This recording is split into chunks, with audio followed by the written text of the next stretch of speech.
Rest your hands and your feet. Rest your shoulders and neck. Take a deep breath and be at ease.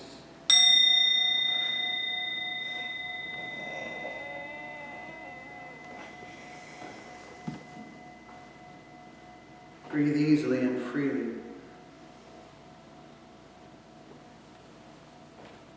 Find yourselves relaxing comfortably into your seat. Feel your feet where they come in contact with the floor.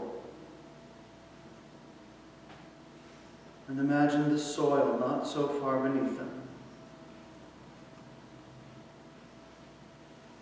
Imagine how that soil spreads outward in all directions, forming the crust of the earth upon which we stand. Hidden in spots too numerous to count throughout this entire planet are seeds. Seeds of potential. Seeds of nourishment. Seeds of health. Prosperity. And healing. Deep, profound healing. Imagine one of those seeds now. Connect yourself to it.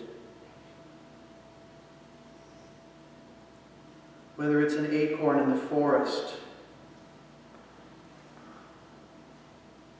or a seed of a fern buried beneath sands waiting for the rains to fall.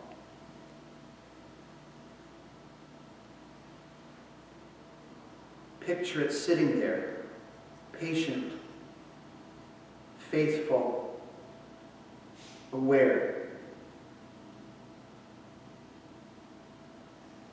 That seed is a solution, a way, a remover of obstacles, a path. Within that seed is life.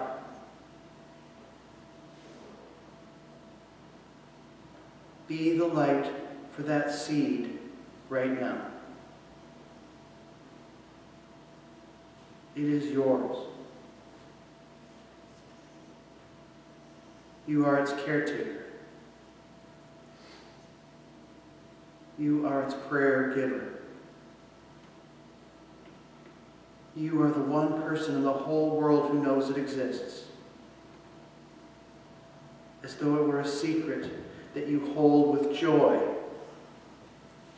and profound faith.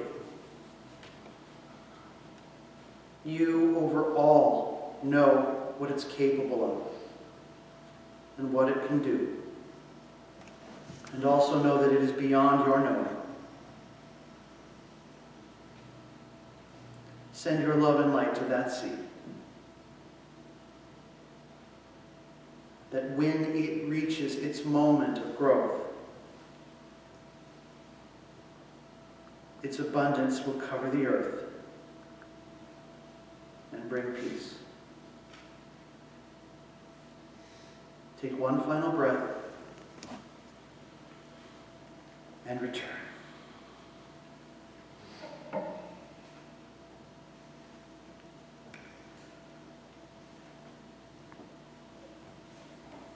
So one of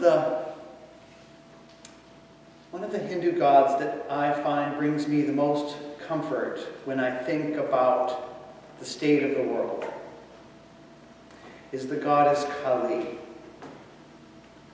Kali is the destroyer, the remaker of worlds. But hidden within that sense of destruction, it's not really about what is destroyed. It is about the potential of what becomes remade. It is the seed of creativity. It is the potential that exists in everything that requires us to refashion the bricks of tumbled buildings into homes, hospitals, schools, sanctuaries. We have a hard time with change, and yet the only constant is change. We have a hard time remembering that there are things bigger than us, bigger than our individual problems, bigger than our individual losses or obstacles. And yet we are all part of that bigness.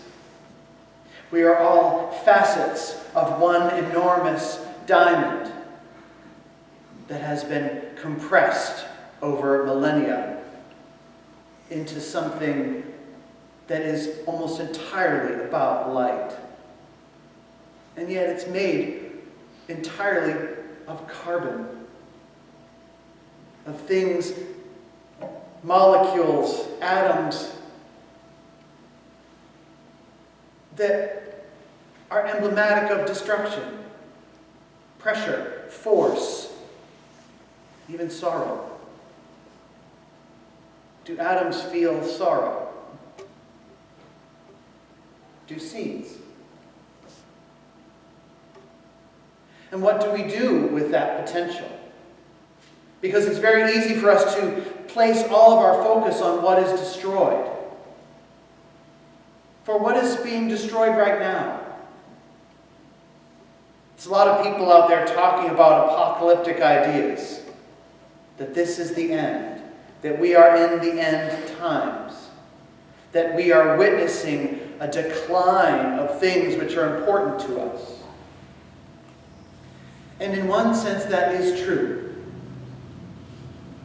I'd like to remind you, though, for whom is that decline greatest?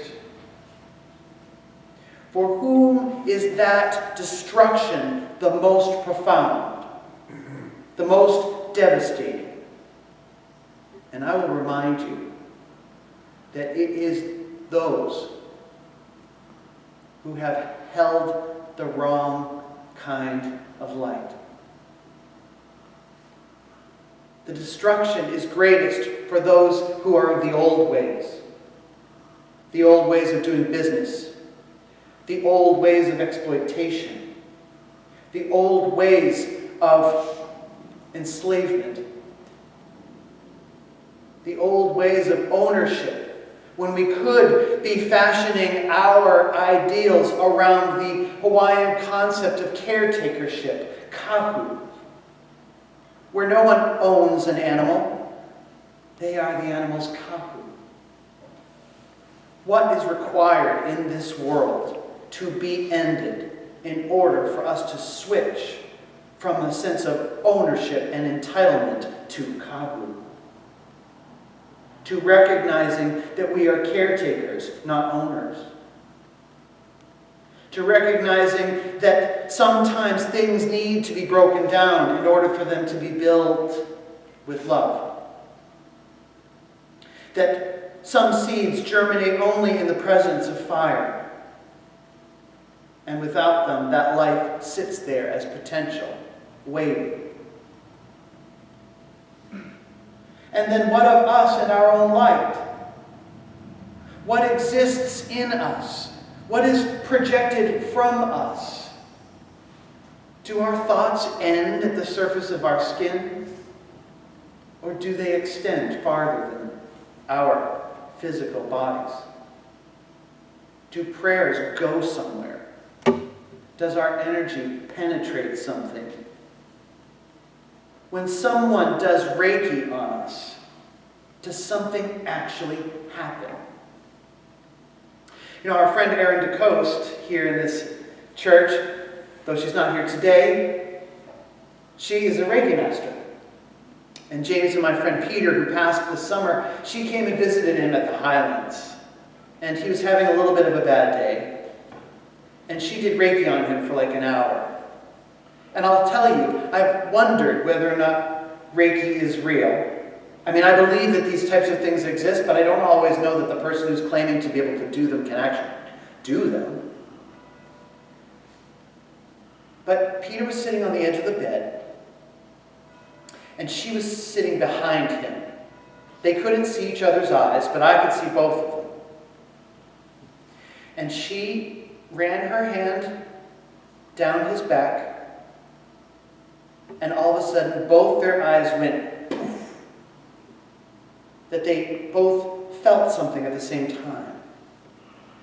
And that was the moment when my doubt about Reiki ended.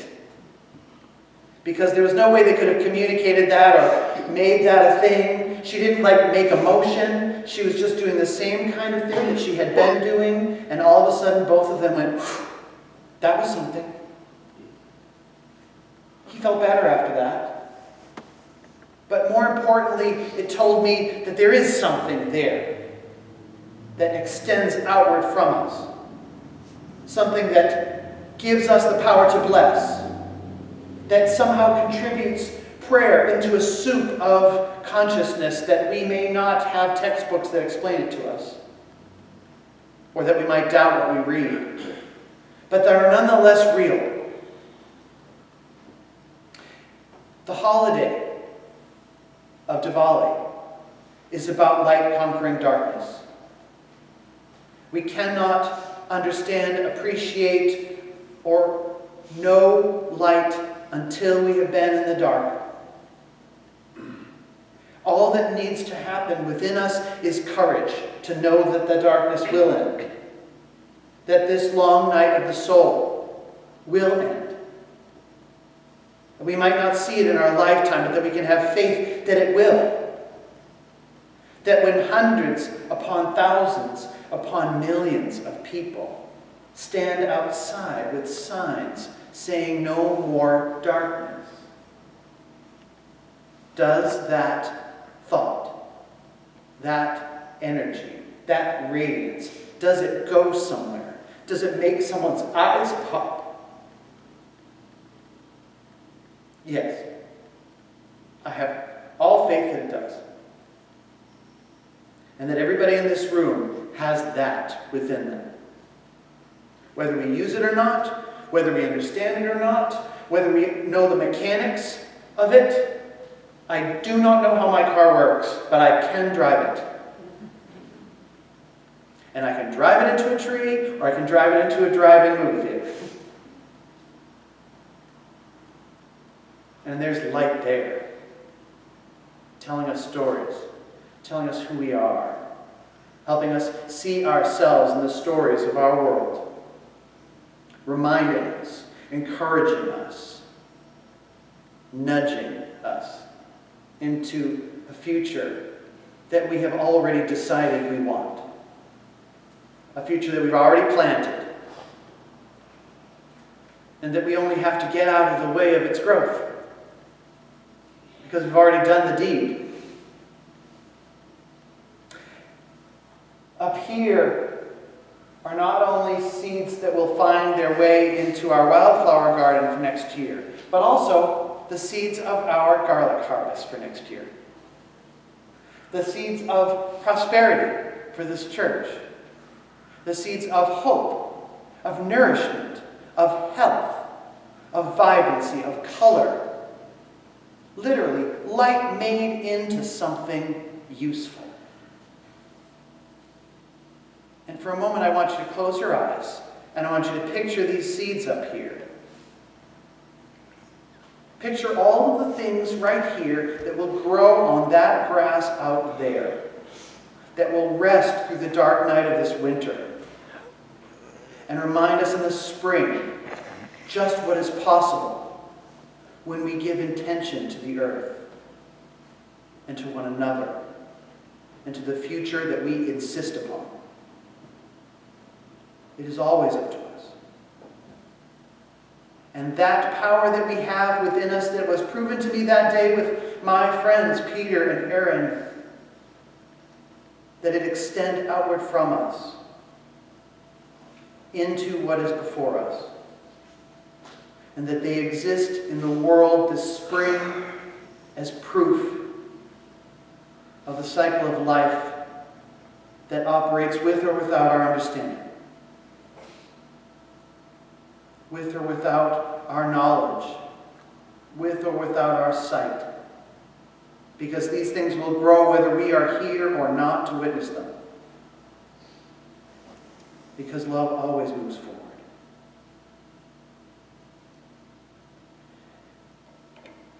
Now open your eyes again. And remember that there is that tradition that we talked about with the kids called Darshan. Darshan is the ability to see the light and know that the light is seeing you. This position is called namaskar. And you can be touching your head and then your chest or just at your chest. And sometimes you'll see some of us doing this during the sharing of the peace here, which Stephanie said we should, and now we do. Namaskar. If I perform a namaskar to you, it is because I see the light within you. And so I say namaste. The light in me sees the light in you. The light of God knows exactly who I am and what I'm capable of, even though I forget it. And so I ask the light in me to also see the light of God.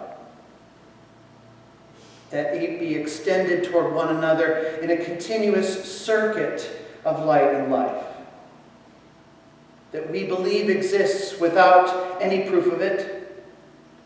That we hope is true without any evidence.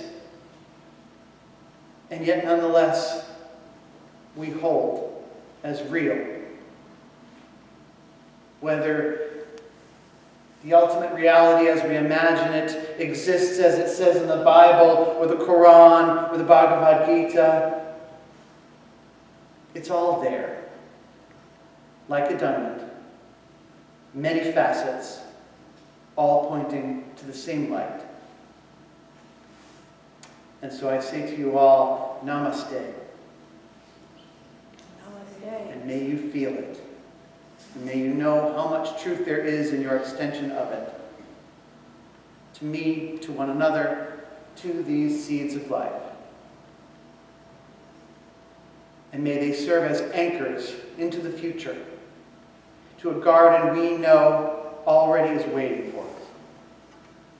Already ready to receive it. And to show us just how magnificent it can be.